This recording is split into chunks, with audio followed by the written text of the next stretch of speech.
So good morning, good afternoon, and good evening, everyone.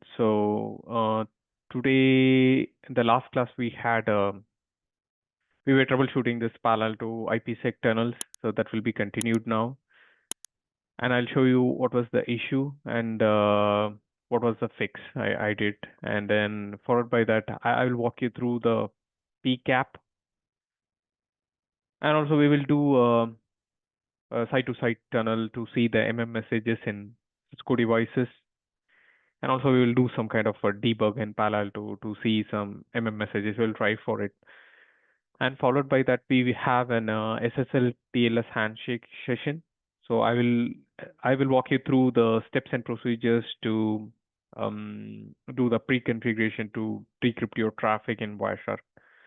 So to give a detailed explanation, I would say today the SSL, we're going to talk about the SSL handshakes, a little bit of whiteboard about SSL and TLS handshake, and then we'll jump into the Wireshark. We'll fire up the Wireshark and we'll see the packets there.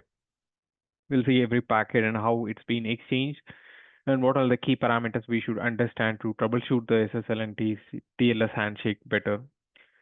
And I hope this helps for your SSL and TLS handshakes. Now you know this SSL is deprecated. They call this as a TLS.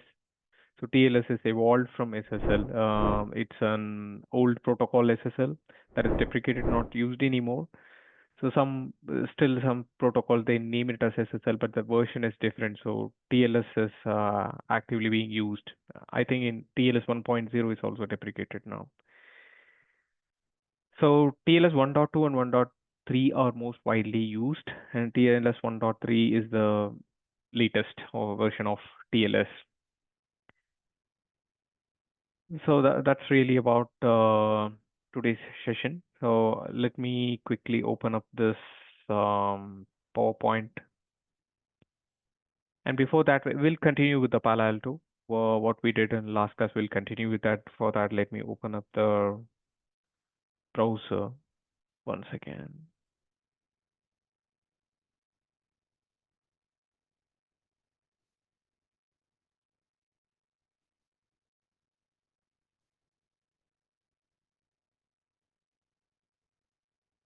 One second here, I'm just trying to fix something here. Oh.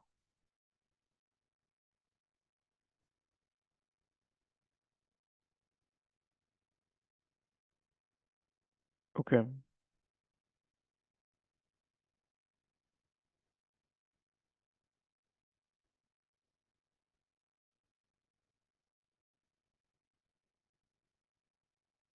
Let me reshare again.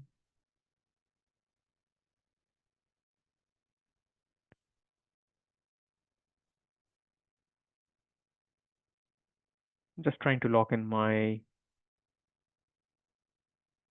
remote desktop.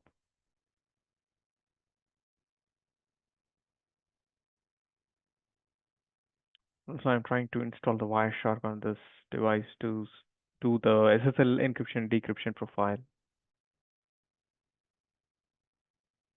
That's running here.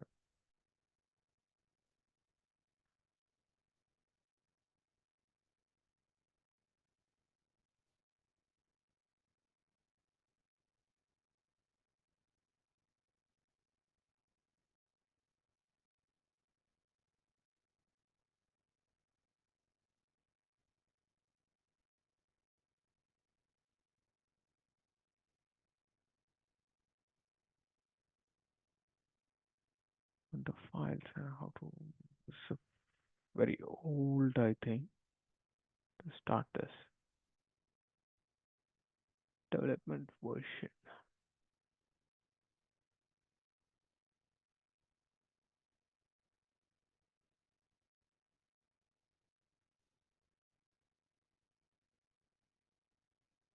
Okay, fine. So let's jump into it. I'm trying to fix this Wireshark here.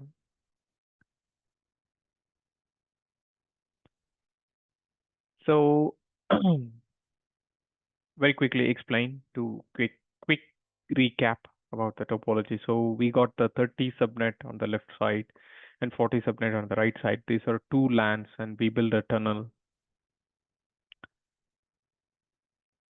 We build a IPSec tunnel between them. There's an IPSec Site-to-Site VPN.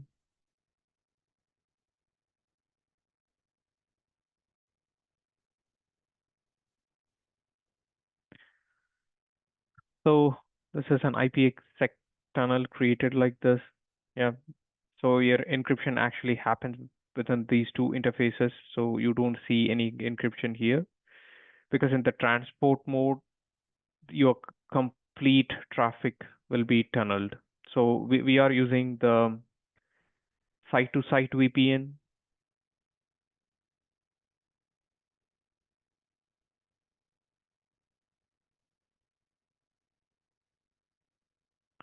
So only this part is tunneled and whole thing is encrypted.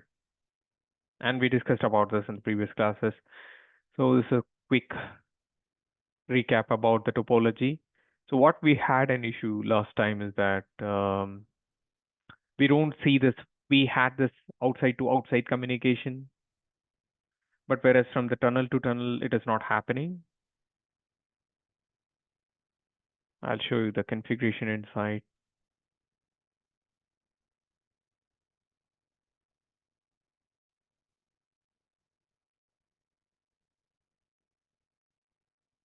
So we are on 30 subnet. We are on the 30 subnet. It is on the left hand side, Linux one. We are on 30 subnet.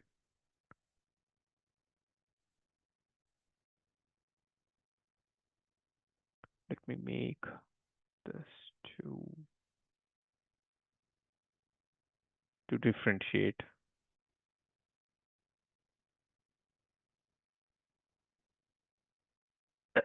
So this is 30001.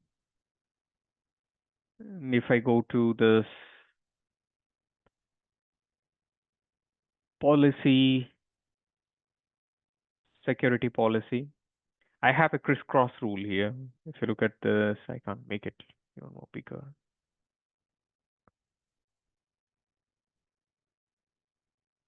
So if you look at this VPN, so right now we got 3 security profiles, and you see the hit count for the four security policies, right? One is intrazone. That is a packet which tries to talk to each other in the same zone, intrazone. And I had to create one more security policy. It's a VPN. I gave a name as a VPN. It is a user-defined name. You can give anything, but I have a crisscross rule where in the VPN zone, I allowed VPN to outside and outside to VPN.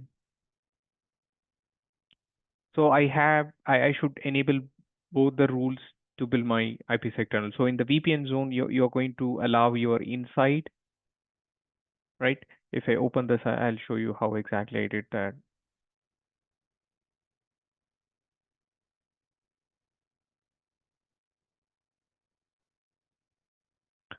So source zone is VPN and the destination zone is outside. And also you need a zone should be open for VPN and inside. So you can also make a crisscross rule as inside. I will write this.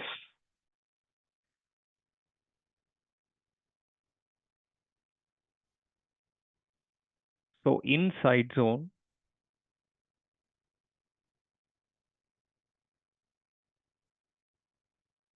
this is VPN. So you can create your crisscross rule like this because this is a source and this is a destination. So your traffic flows between your VPN zone and the inside zone.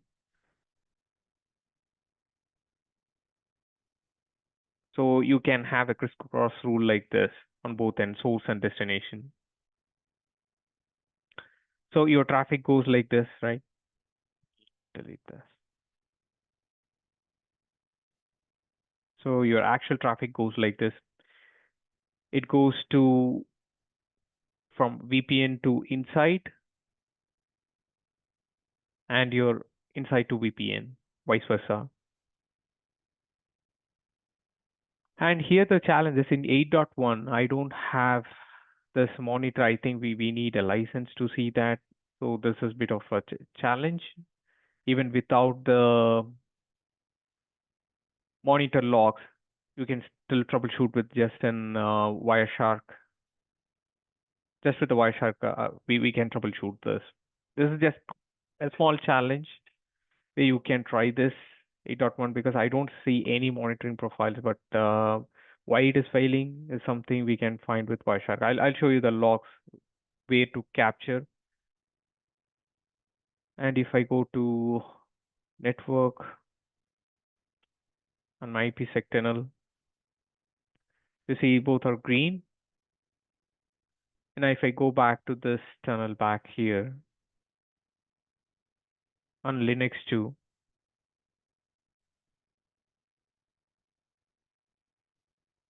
let me open up this Linux 2.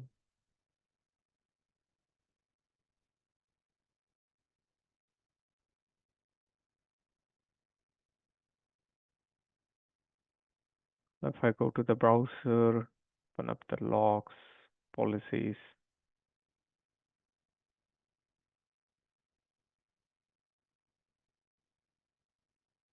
and if I go to the security policy here,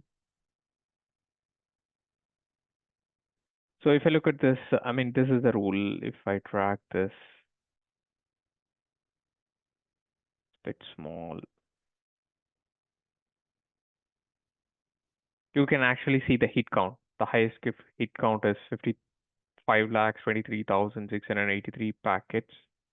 And this is the crisscross rule I'm talking about. So you're allowing a traffic within the firewall. You allow a traffic from inside to VPN and VPN to inside because your traffic flows between your inside and VPN zones. So we have to allow this, right? So I have a crisscross rule like this on both firewalls. Inside VPN and VPN inside. So the traffic flows like this, right? It goes from your inside to VPN and VPN to inside, vice versa rule.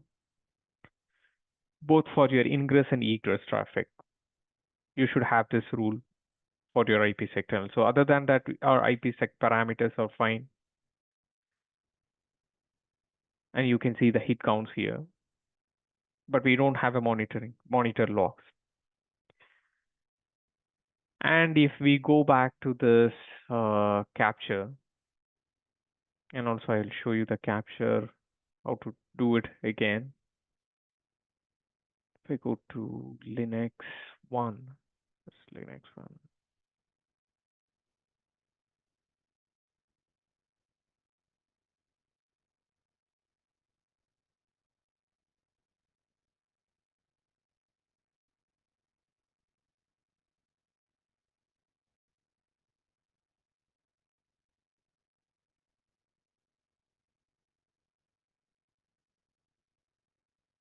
Denying access because you have exhausted the limit. Please close and try again.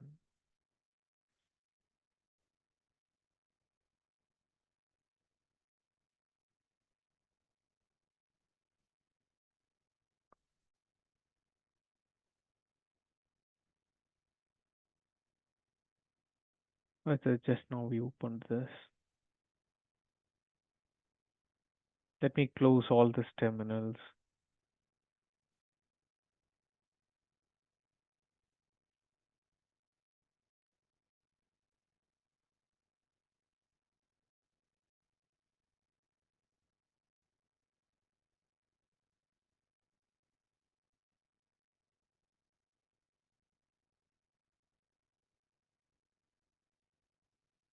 Yeah.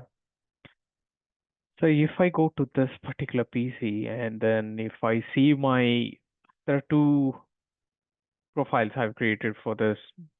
If I go to monitor and if I go to packet capture, I got two capture files. I mean, I have created two capture files. If I open this, we can see the rule inside.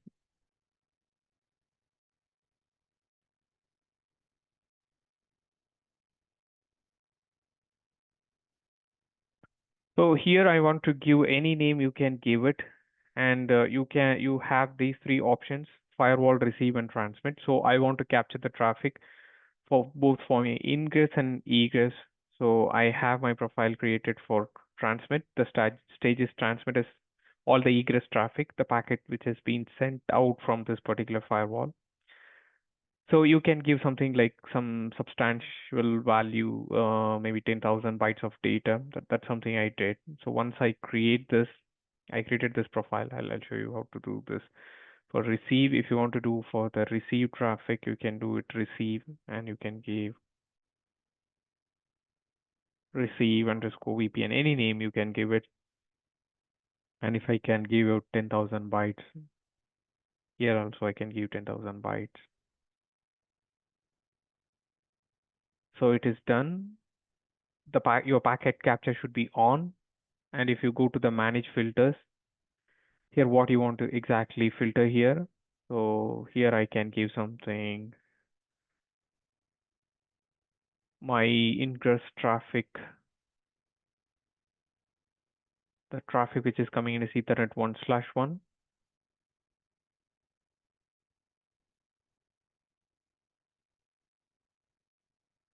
both for ingress and egress.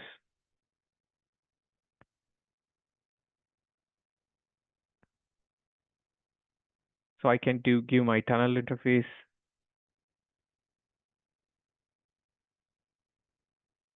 and I can't see encryption decryption on the LAN interface here. I'm not going to use it. Source, you can give it anything, all zeros.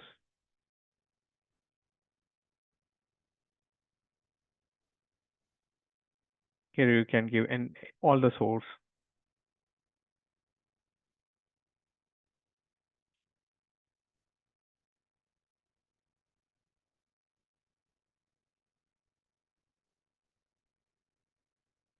So you have two filters there. And then if you generate your traffic, and as I said, you have to check on both end to see your tunnels, the basic checks. Go to your IPSec tunnel and it is up. And if you go back to your, this is on. If I give if config, this is the T. So I'm going to the other side of the LAN, that is 40,002. I can ping it. So it generates a traffic here. If I go back again to monitor, packet capture,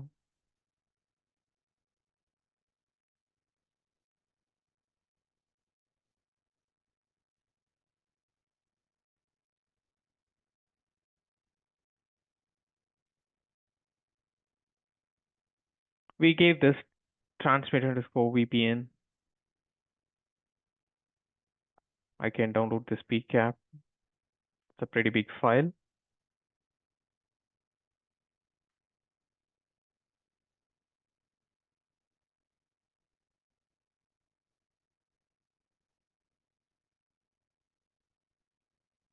And it is loading now.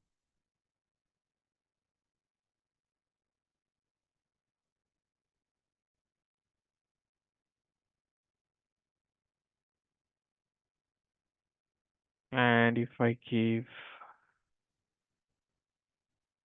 ISACamp,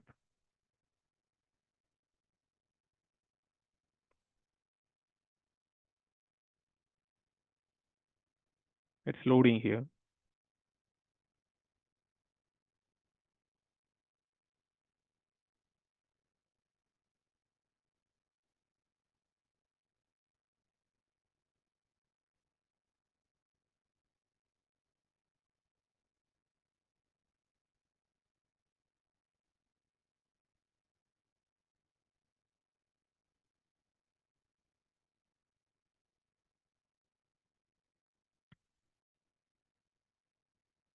So let's scroll down.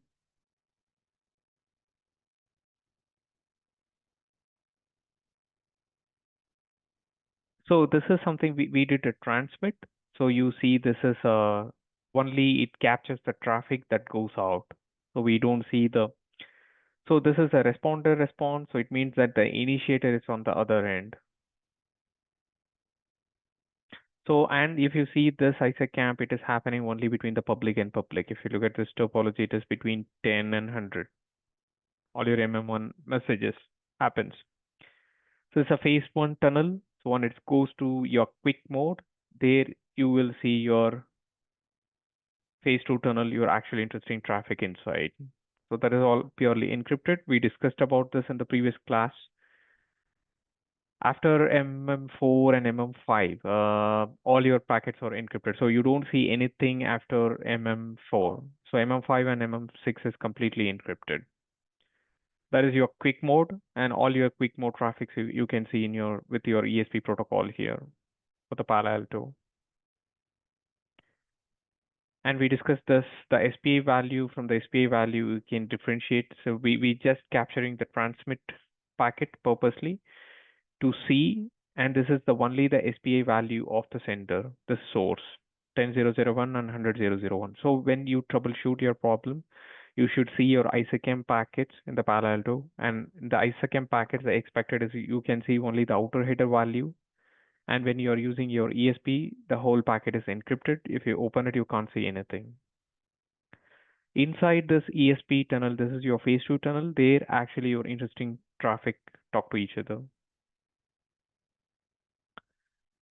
So these are all the key things you should troubleshoot when you do a capture. You should see all these packets in your Wireshark, and if you see that, then your communication is happening.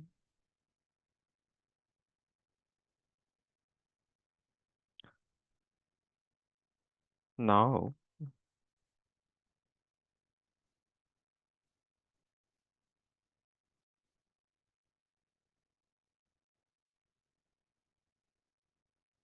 it is loading here.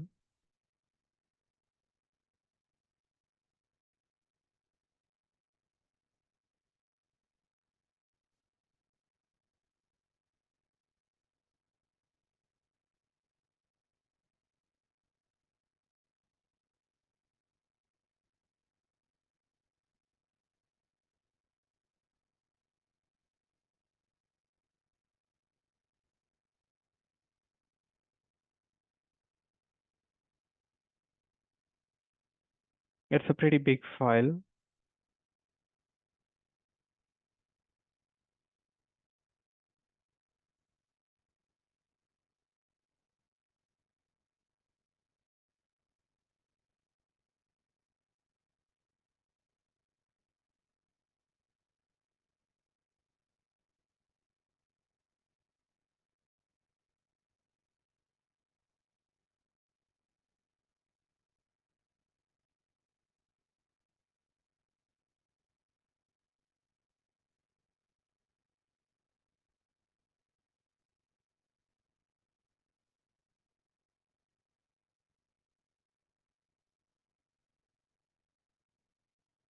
So this is just a communication between the gateway and the actual PC, right? And I see some traffic for the TLS. I see the traffic for TCP.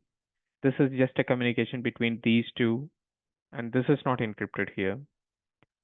This is just using a self-signed certificate here to do this, just for information. So your actual traffic, when it hits to when it is heading to this Palo Alto, so here exactly it gets encrypted from this interface Ethernet 1/1 and Ethernet 1/1 on the other side. This is a site-to-site VPN. This is how it works in Palo Alto. The way of implementation and there are certain characters. It is different for the Cisco, and I think for every vendor there is some minor changes, but more most of the basic parameters and the what do you say the basic mechanism of IPsec remains the same. There there will be a slight difference, but most of the IPsec parameters that remains the same. It doesn't change. So if I go back to this receive traffic, if I go back to this Palo Alto, and if I want to take a capture for the ingress traffic, this is egress traffic. And this is the traffic I'm receiving. If I save file,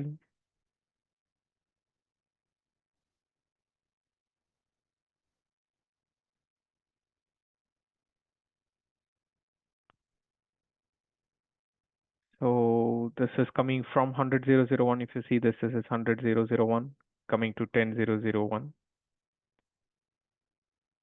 And if I give IPSec camp, you should see this. 1, 2, 3, 4, 5, 6. Total 6 main mode messages. We should see that. And then you should also see your ESP packet for it.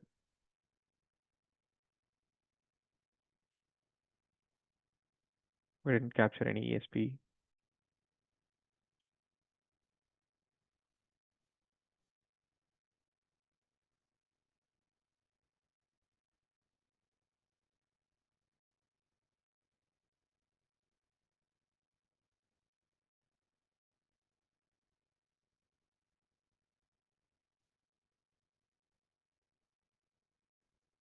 So this is coming from 100.0.0.1 to 10.0.0.1. You can see that. So when you're troubleshooting this helps you to figure out, so do I see the ESP packets and what kind of value I should look into it?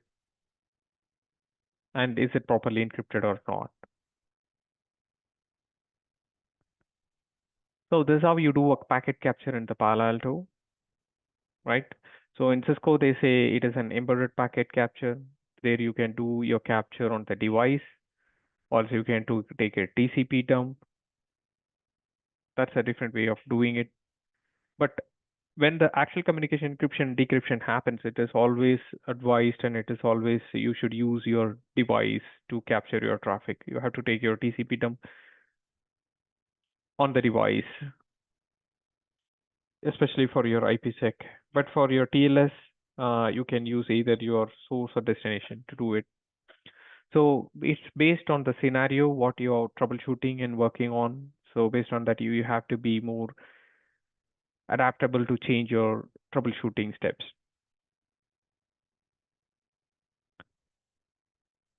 Then let me quickly take this. Uh, let me quickly take this course content.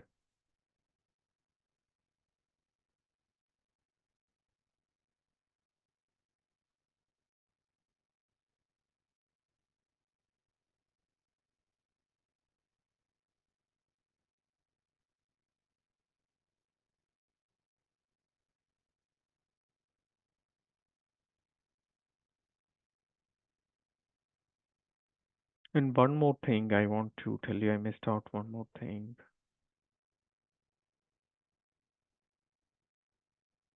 So in your capture,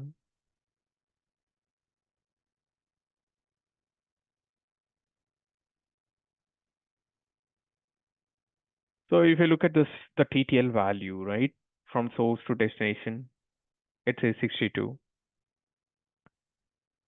So it is 2 hops away, right? So I got a VIOS and I got a Palo Alto in the middle. So 1, 2. There's 2 hops away. So you from this you can confirm that is it something really your routing is happening or not? Is it properly routed? Is it 2 hops away? Then I should see my TTL decrementing from 64 to 62. And if I go to any ICMP packet here from 30.0.0.2, it's coming back.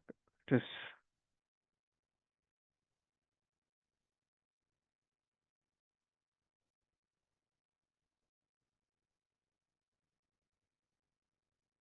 can someone tell me why we see this TTL as 63 between this 40.0.0.1 and 30.0.0.2? We can discuss this in the Q&A. And then what else? These are all the key parameters. When you cover all this, I think you would be able to troubleshoot your IPsec tunnels definitely better. A quick recap about what we discussed. So what are the key parameters we should focus on? For that, let me quickly open up a whiteboard.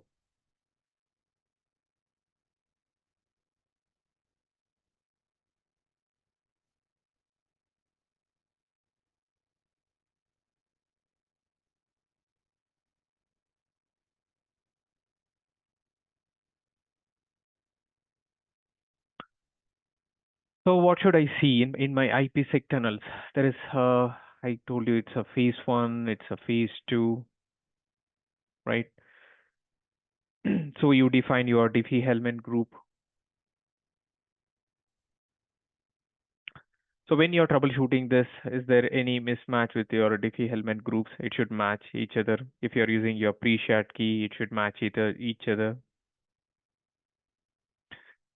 Since we are not using policy-based VPN, we are using route-based VPN.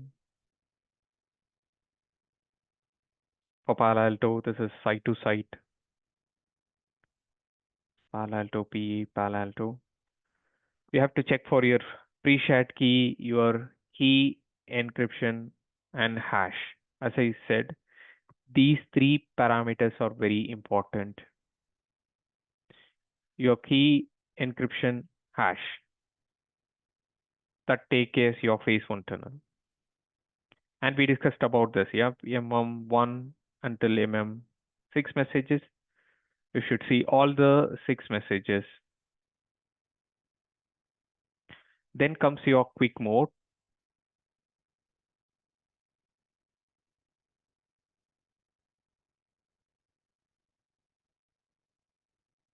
So in your quick mode, if it is in an idle state, it is good.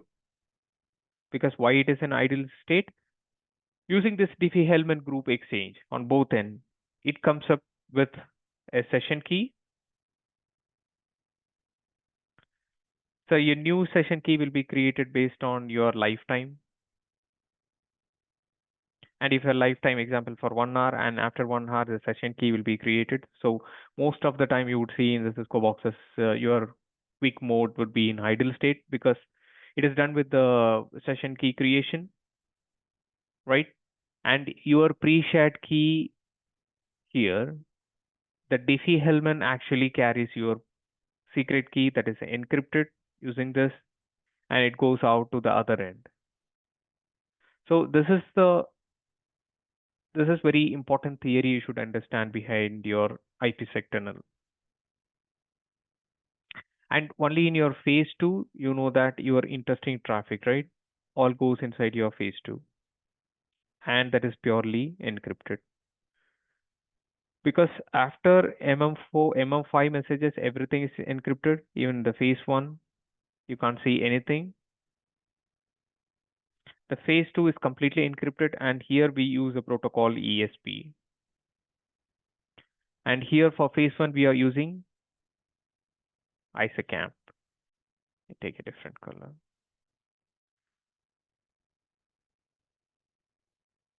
So we use ISACAMP here.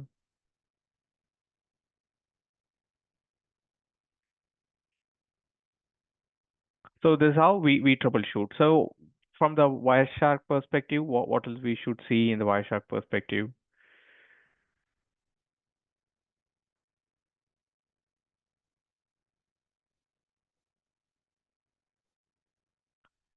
You should see your TTL. You should see your ESP. You should see your SPI value. You should see your ISACAMP packets. This is applicable for Palo Alto. And if you are doing Cisco, you will see all this main mode messages. Main mode message 1 to main mode message 6. Then you will also see your quick mode. But here you will see ISACAMP.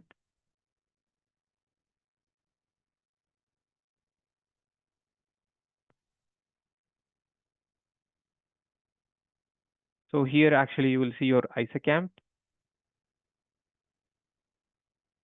and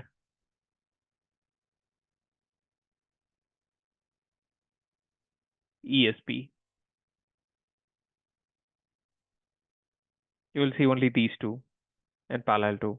Whereas you see all the main mode messages, 6 messages, and quick mode message in Cisco. And the troubleshooting part, when you're doing with your Palo Alto, you have to check if your traffic is not, if say for example, if you suspect that my egress traffic is fine. So if you see a traffic from your transmit, when you see a packet capture in the transmit, if you see all your ESP and your ISACAM, but whereas in your receive traffic, if you don't see your ESP and ISACAM, then you should check something on the peer end. Is it your phase one is up? Is it your key encryption hashing matches on both end, right? So it should match on both end. And in Palo Alto, we are using one more, we are using Diffie Hellman twice in the Palo Alto. That's something we discussed, that is perfect forward secrecy. We use this PFS key again in phase two in the Palo Alto. And in the Palo Alto, one more thing, there are multiple ways of doing an IPsec tunnel, but one is if you are using a tunnel interface with an IP address or without an IP address. I used a method without an IP address. The actual flow, the data flow happens, your data plane traffic is going through your VPN tunnels, but we are not using any IP address on it.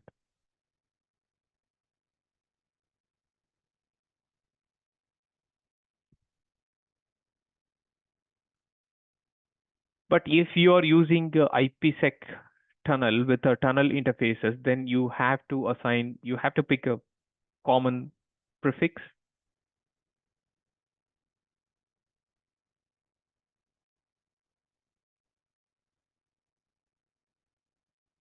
You should pick your common prefix, right? You should pick a common prefix. Example, if you're taking something like 20001 on one end, the other end should be 20002, and this is tunnel 100, the other end is tunnel 100. You can route your traffic like this.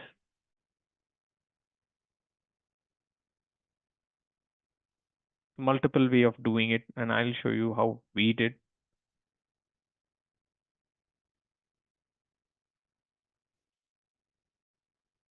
We go to network,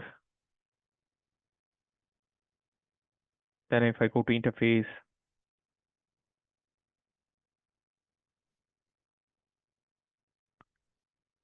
and if I go to tunnel, I didn't assign any IP address on it, but it has to map to the proper security zone, and it should be attached to the proper virtual router. So we are using virtual router 1, so it should be properly attached to the proper virtual router, and you have to define your security zone properly. Other than that, I didn't assign any IP address, but you have to. And one more thing, as I said, you should have 3 rules: inside to outside, outside to inside, then VPN to inside, and inside to VPN. So when you build a rule here, the most important thing you should understand is this: when you allow your traffic back and forth within the Palo Alto, so you should allow your traffic from within the firewall, I'm telling, from inside to VPN, and from your VPN to inside, and your traffic from inside to outside,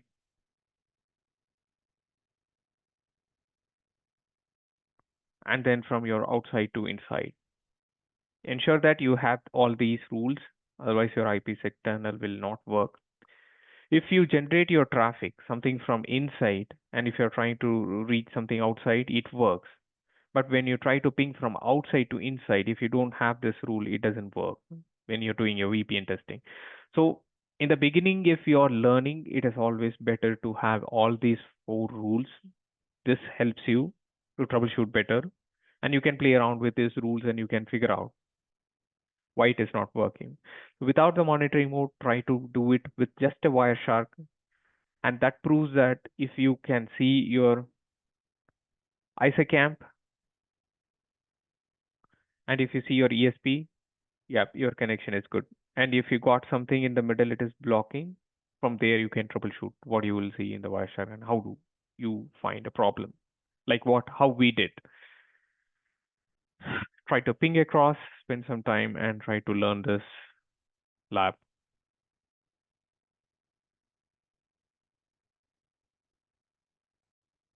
Now I will give a quick session for a 15-minute session for a Q&A, and then we'll resume again.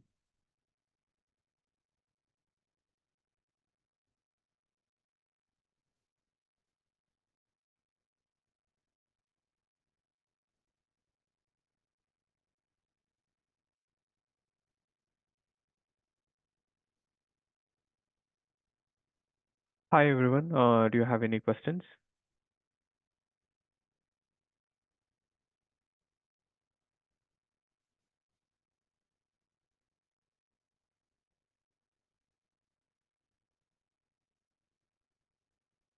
Hi Prashant. Do you have any questions? No, Praveen. Okay.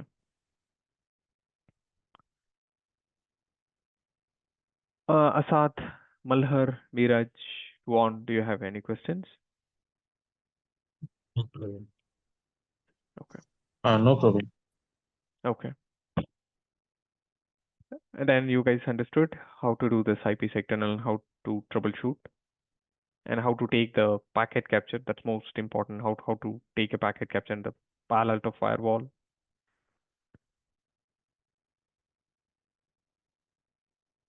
If you guys have any questions regarding that, you can ask me. If not, we will jump into the class again. Okay, we'll jump back again. If you have any questions, we have one more Q&A. We will do that.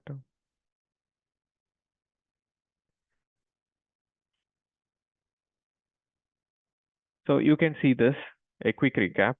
So you got a main mode, set up a secure tunnel. Quick mode defines what traffic to encrypt and start the tunnel. So your actual phase 2 starts on your quick mode. So there are 6 messages exchange. It negotiates encryption key, encryption and hashing. We are using a Diffie-Hellman key. We are using a MD5 hash in this example. And encryption, we are using AES. So it performs an authentication. Your authentication is based on your pre-shared key. So both ends should agree upon the negotiation. Once it is up and running, you will come to your phase 2. It establishes your actual IPsec tunnel, your IP traffic, your data tunnel happens in phase 2. And 3 messages are exchanged here. And you can use an additional Diffie-Hellman exchange for perfect forward secrecy. We have seen that. And it's a fully encrypted communication. You can't see anything inside.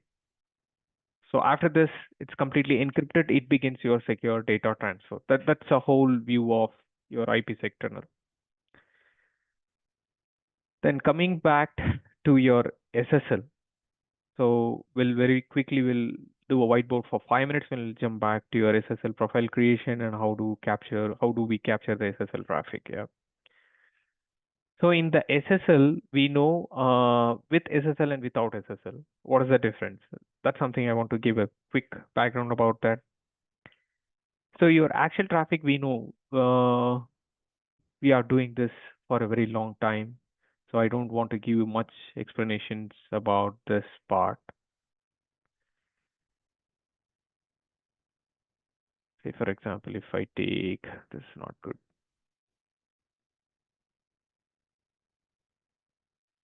So your TCP, we know three-way handshake happens.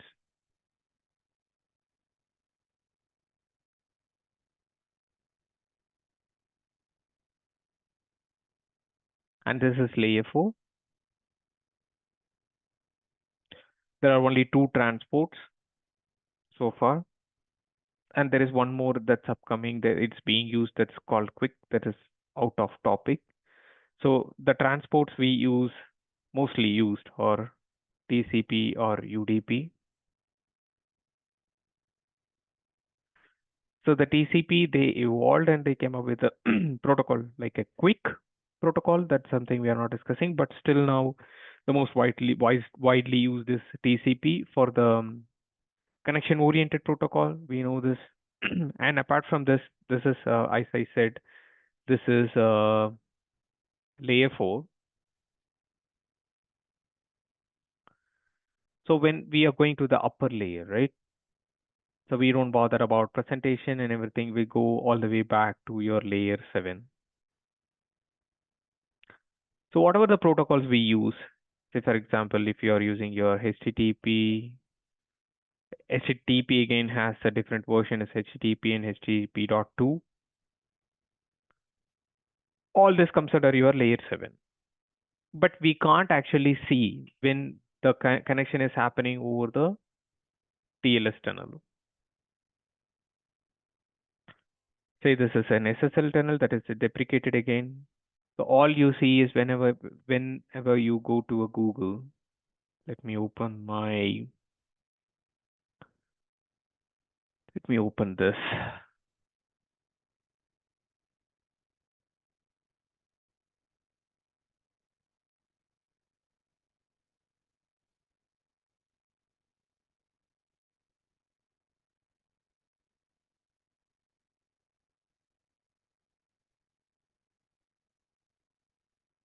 Unable to Wireshark, not able to find in order to PCAP must be installed. Okay, so I will go to this box, Linux boxes.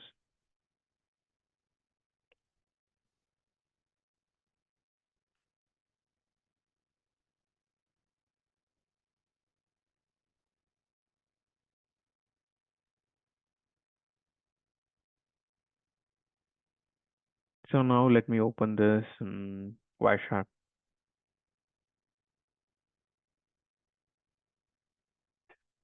And if I follow this stream, this is between 30001 and 30002. The 3001 is something I have configured in the Palo Alto Ethernet 1/3. I'm trying to do an HTTPS to it. So I get this capture. This is an application data, layer 7. And if I go ahead and if I do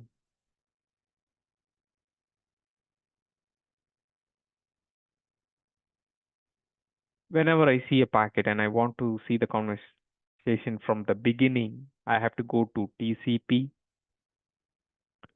It's a half broken connection. I don't see the SYN packet.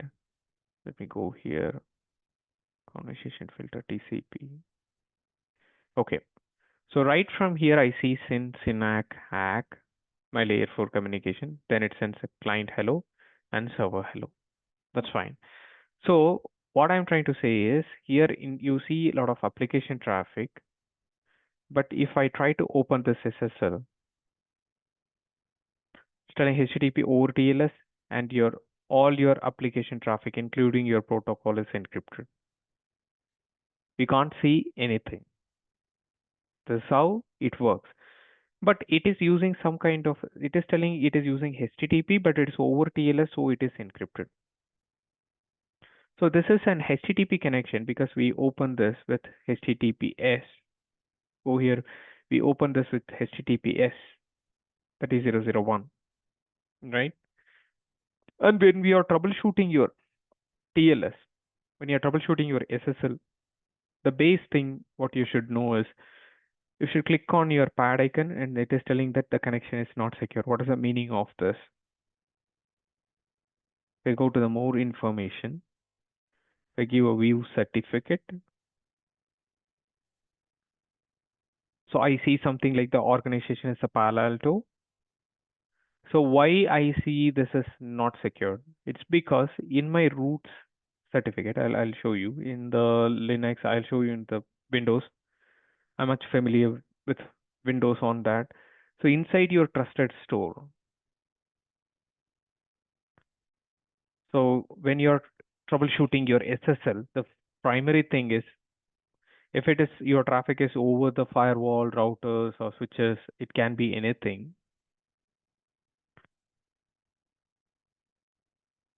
But what is the theory you should understand behind this, the working mechanism of it? So this is my source and this is my destination. Your connection happens, and this is an HTTPS connection. So when I say HTTPS, it requests for an HTTP request, HTTP GET request, and the server should send a HTTP for the GET. It should send a response, OK response, and your website opens. But since this is vulnerable, anybody can snip your traffic. We are doing HTTP over TLS. So we never know what kind of protocol is used, what is inside. If you understand your IPSec tunnel, that's pretty much the same because we are using the same key encryption hashing, both end.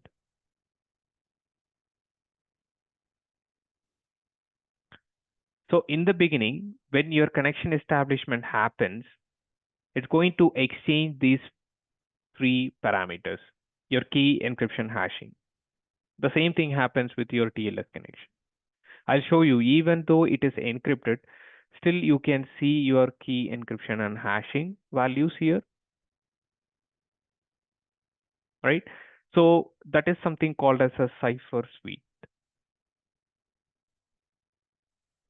So on the both end, they exchanges the cipher suite messages. This all happens on layer 7. So before this, what is the key thing you should know? Before going to SSL, some people, they do troubleshooting the SSL and they take a capture and they look for any packets. But if you see any kind of TCP reset, we discussed about that. We know who's doing a reset, how to find it in Wireshark. So do you see any TCP reset? No, I see a successful three-way handshake.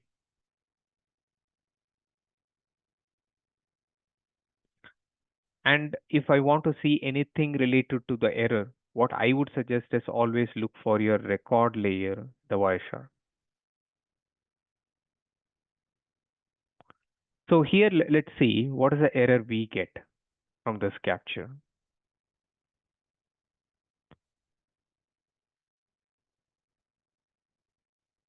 If I go to Wireshark, so the three-way handshake, right? So we know this 4-tuple connection. So the source is coming from 4,554,452. It's a port number, randomly generated port number. It goes to 443, and 443 responds back to this. I say SYNAC. For the SYNAC, it acts back. This 30002 is the client. 30001 is a server in our example. Until this point, you don't see anything encryption or decryption happens. Your TLS kicks in after your three-way handshake. So here you go is your client hello. The client is not going to propose any kind of certificate. It is just trying to establish your connection. If you look at your record layer, this is very important. You have to look into your record layer and what is the TLS version it is using. It is using TLS version 1.1. And if you open up your HTTP protocol, sorry, when you open your handshake protocol, it's a client hello. What else you see? So it is proposing with the TLS version. That is very important. We have to go step by step. So here, when the proposal happens and the client proposes with TTL 1.2, this is a client. In the same scenario, we take 30002. This is a PC. It opens a connection with a firewall. It is a self-signed certificate that is 30001. When it opens a connection inside your client hello, example, the client supports only TLS 1.0, an example I am telling. But this particular certificate, what is created in the Palo Alto, right? So if it doesn't support your cipher suite and if it doesn't support your TLS 1.0, your connection is again broken. I'll try to come up with some kind of capture with that, with the broken TLS connection. So due to your TLS version mismatch, your connection may break. I would not say break. You can't establish your connection with your server. because of a TLS version mismatch. Erase this. What are the possibilities why I can't establish a connection?